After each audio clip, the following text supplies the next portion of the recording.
बिस्मिल्लाहिर्रहमानिर्रहीम। अस्सलाम वालेकुम। दोस्तों, लहसुन दिल के लिए बहुत अच्छा है। आप लोगों ने पूछा है कि इसे इस्तेमाल करने का राइट वे क्या है। हम सब इसे खाते तो हैं, लेकिन हमें इसके इस्तेमाल का सही तरीका नहीं पता। ये लिली फैमिली से ताल्लुक़ रखता है। लहसुन की एक तोरी पूरी दुनिया में बहुत ज़्यादा इस्तेमाल की जाती है, लेकिन जर्मन्स, रोमन्स और जापानीज़ इसे बहुत ज़्यादा अपनी डाइट में इस्तेमाल करते हैं।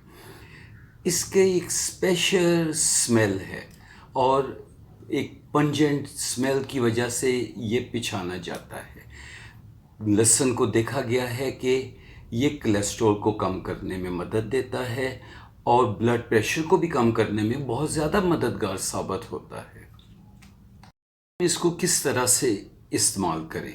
वैसे तो देखा गया है कि फ्रेश गार्लिक सबसे अच्छी फॉर्म है इस्तेमाल करने की, लेकिन ये पाउडर फॉर्म में भी आता है और ऑयल फॉर्म में भी आता है। ऑयल फॉर्म जो है उसको हम आसानी से स्किन के ऊपर लगा सकते हैं। थोड़ा सा ही ऑयल बहुत ज़्यादा स्किन के ऊपर स्प्रेड हो जाता है।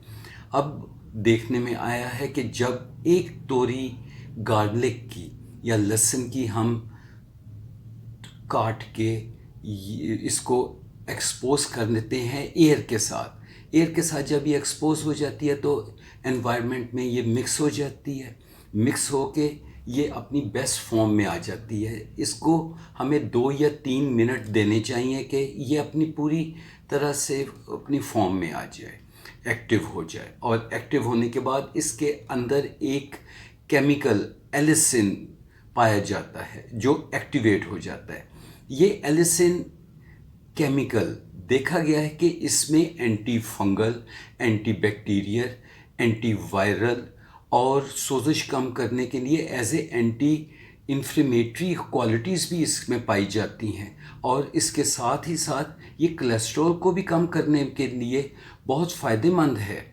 इसलिए हम कह सकते हैं कि लहसुन को हम अपनी अगर डाइट का हिस्सा बनाएं तो ये हमारे लिए बहुत फ़ायदेमंद है। लेकिन दोस्तों, एक बात मैं आपको बताता चलूँ कि इसको इस्तेमाल करने से पहले हमें नॉर्मली तो वैसे कोई फ़र्क नहीं पड़ता, लेकिन अगर हमें कोई प्रॉब्लम है, दिल की प्रॉब्लम है या कोई और भी प्रॉब्लम है, तो हमें या तो कार्डियोलॉजिस्ट से मशवरा कर लेना चाहिए या हमें अपने फिजिशियन से मशवरा करके इसको इस्तेमाल करना चाहिए। हम लहसुन को इसकी चाय बनाकर भी इस्तेमाल कर सकते हैं। हम देखते हैं कि गार्लिक टी बहुत अच्छा इम्यूनिटी बूस्टर है। अब इसको बनाना क्या है और कैसे हमने गार्लिक टी को बनाना है? दोस्तों, ये कोई मुश्किल नहीं है। हर इंसान चाहे जितना मर्ज़ी मसरूफ़ हो, हार्डली 3, 4 या 5 मिनट के अंदर अंदर गार्लिक टी बना लेता है। अब मैं आपको तरीका इसका बता दूं। एक तोरी गार्लिक की, लहसुन की एक तोरी लेके उसको हम 1 कप पानी के अंदर सॉसपैन में गर्म कर दें अच्छी तरह से, और इसके अंदर हमने सिनोनिम डालना है। अब हमें पता है कि सिनोनिम की अपनी क्वालिटीज़ हैं, बहुत अच्छा इम्यूनिटी बूस्टर है। हम गार्लिक को कच्चा भी ले सकते हैं, इसे हम सालन के अंदर मिक्स करके भी इस्तेमाल कर सकते हैं। इसकी चाय भी, जैसे मैंने आपको बताया है कि चाय भी बना सकते हैं, और वो भी उस फॉर्म में भी हम लहसुन की तोरी को ले सकते हैं। लेकिन एक बात मैं आपको बताता चलूँ कि लहसुन को जब भी हमने इस्तेमाल करना है, इसके इस्तेमाल का एक तरीका ये है कि हम इसकी एक तोरी को लें और उसको काट लें अच्छी तरह से। जब हम उसे काट लेंगे, उसे कोई 5 से 7-8 मिनट पड़ा रहने दें। इस तरह से उसका एडिसन जो केमिकल है वो एक्टिवेट हो जाएगा, फिर वो मैक्सिमम अपने फ़वाइद दे सकेगा। मैक्सिमम बेनिफिट्स हम लहसुन की उस तोरी से ले सकते हैं। इसके अंदर हम दाल चीनी भी मिक्स कर सकते हैं। इस तरह से ये बहुत फ़ायदेमंद एक इंग्रेडिएंट बन जाएगा। हम लहसुन को रॉ फॉर्म के अंदर एज सच जो है तोरी उसकी खा सकते हैं। हम इसके पाउडर को या इसे छोटे छोटे पीसीस में करके हम सालन के अंदर भी मिक्स कर सकते हैं। और इसकी चाय भी बना के, जैसे मैं पहले आपको तरीका भी बता दिया है कि चाय बनाने का, वो भी बना के हम पी सकते हैं। ये सारी फॉर्म्स जो हैं ये लहसुन की हैं, जो एक बहुत अच्छा इम्यूनिटी बूस्टर है। इसको हम दालचीनी के साथ भी मिक्स करके इस्तेमाल कर सकते हैं। उसकी अपनी हेल्थ, उसके अपने बहुत अच्छे हेल्थ बेनिफिट्स हैं।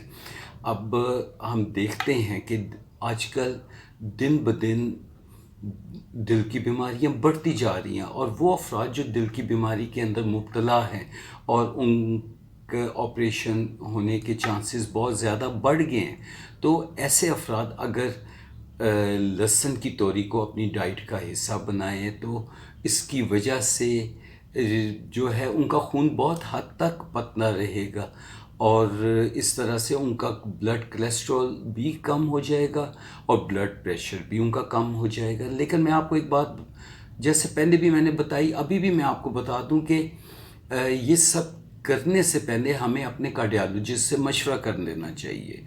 तो मेरा ख्याल है कि हमारे कार्डियोलॉजिस्ट भी इसको हमें इस्तेमाल करने का मशवरा देंगे। अब जैसे कि दिन ब दिन ऑपरेशंस बढ़ते जा रहे हैं, दिल के ऑपरेशंस बहुत ज़्यादा होते जा रहे हैं, अगर हम लहसुन की चाय या लहसुन को एज सच अगर हम अपनी डाइट का हिस्सा बना लें तो बहुत हद तक हम देखते हैं कि ऑपरेशन से हम बच सकते हैं। इसके साथ सिर्फ लहसुन ही नहीं है, हमें सिनोनिम को भी अपनी डाइट का हिस्सा बनाना चाहिए। हमें दूध जो हम इस्तेमाल करते हैं वो बालाई के बग़ैर होना चाहिए, और घी और ऑयल उसको हमें टोटली बंद कर देना चाहिए। ये अगर हम करें भी तो बहुत कम मिकदार में, और नट्स मैं आपको बता दूं हमें बहुत कम क्वांटिटी में इस्तेमाल करना चाहिए। अगर हम इन सब चीज़ों को की एहतियात करें तो हम बहुत अच्छी तरह से ऑपरेशन से बच सकते हैं दिल के। अच्छा, एक चीज़ और मैं बता दूं कि हमें एक्टिव भी होना चाहिए, लेकिन एक्टिव से ये मुराद नहीं है कि अगर हमें दिल की भी बीमारी है और हम बहुत तेज़ी से सीढ़ियाँ चढ़ें या हम भाग दौड़ करें, नहीं, हमें रोज़ाना 30 मिनट्स की वॉक करनी चाहिए। इस तरह से हमारा जो है ब्लड सर्कुलेशन बहुत अच्छी हो जाएगी, और ये सब चीज़ें हमारे ब्लड प्रेशर और कोलेस्ट्रॉल को कम रखने में मददगार साबित होगा।